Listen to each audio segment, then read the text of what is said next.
Hello बच्चों, let's read the question. Question कह रहा है which one of the following is a correct statement. Option A, the hydroxide of aluminium is more acidic than that of boron.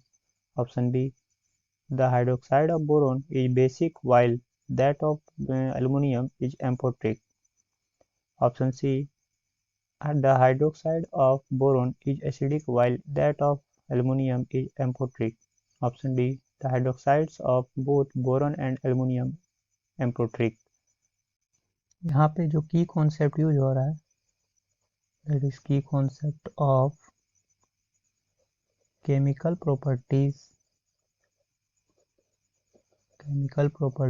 Of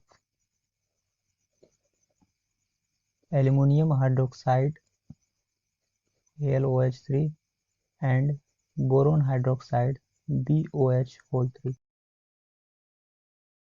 यहाँ पे boron और aluminium दोनों ही electrophilic nature के हैं, क्योंकि इलेक्ट्रोफिलिक नेचर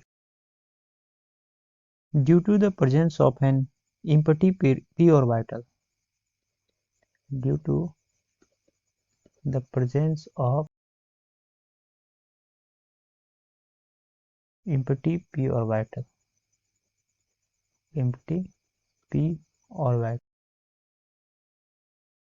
बोरोन के केस में जो है, यहाँ पे बोरोन के केस में empty p orbital जो है वो that is empty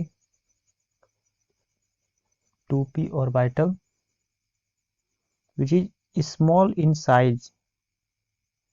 ये जो है small in size and less diffuse, जिसके कारण which makes its overlap with oxygen, which makes it overlaps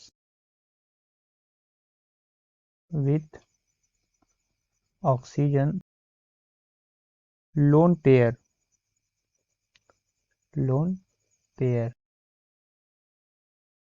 more effective।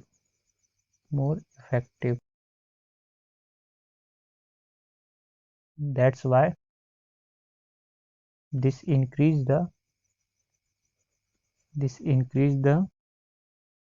acidity of boron hydroxide।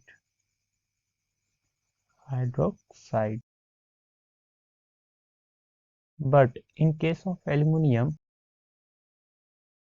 यहाँ पे जो empty 3p orbital है is involved and large, और ये large in size। These properties additively make oxygen lone pair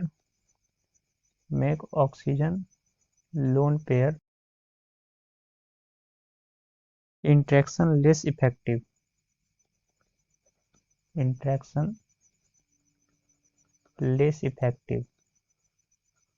That's why aluminum hydroxide are less acidity और acidic।